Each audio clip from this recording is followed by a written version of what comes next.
la misma partida, el mismo instante del juego, una modlist pesada con más de 150 mods, y solo hay una diferencia, este mod. A la izquierda todo está lagueado y a la derecha todo fluido, y eso que en este caso el mod no está dando el 100% de sí, porque lo tengo activo con el modo compatibilidad.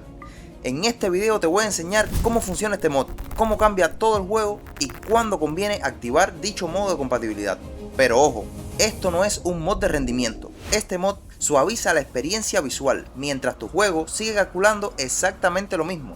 Este mod hace que los frames se muestren de manera fluida, evitando esos brincos incómodos que salen a mover la cámara, construir o interactuar con ciertos colonos a la vez.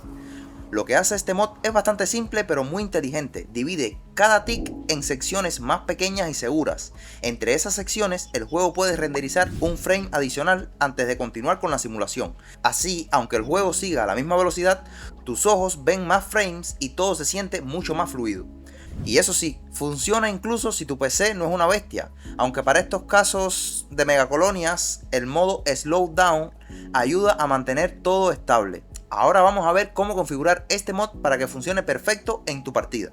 Primero, tenemos las opciones generales donde puedes activar el modo compatibilidad. Esto es útil si estás usando mods grandes, hola Combat Extended, o que afectan en gran medida el procesamiento de tick o cualquier tipo de mod que normalmente rompen el juego con este tipo de optimizaciones. Después están las opciones para la cámara, que controlan cómo se mueve y hace panning cuando te desplazas por la colonia.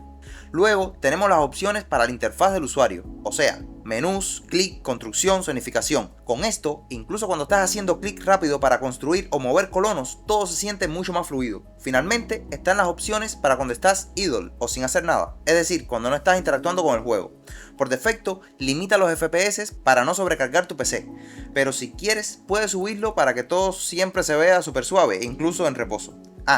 No te olvides de los ajustes clave. Puedes poner tu Target FPS para permitir que el juego baje un poco la velocidad si tu PC no da para más, y decidir qué activa la optimización, como moverte por la cámara o interactuar con la interfaz. Y aquí van algunos consejos importantes si vas a usar este mod. Primero, recuerda que este mod no toca tu partida ni los datos de tu save, así que puedes activarlo o quitarlo cuando quieras, incluso en la mitad de tu run, sin ningún tipo de miedo. Segundo, la posición del mod en tu lista importa. Cárgalo lo más abajo posible para evitar conflictos y asegúrate de no tener la versión vieja de Booter Plus. Y finalmente, disfruta de la diferencia. Mueve la cámara, haz raid enorme, construye a toda velocidad y fíjate cómo todo se siente mucho más suave, casi como si tu juego tuviera en turbo, sin alterar la velocidad real de la simulación. Así que con estos consejos ya sabes cómo sacarle el máximo provecho a Booter Plus.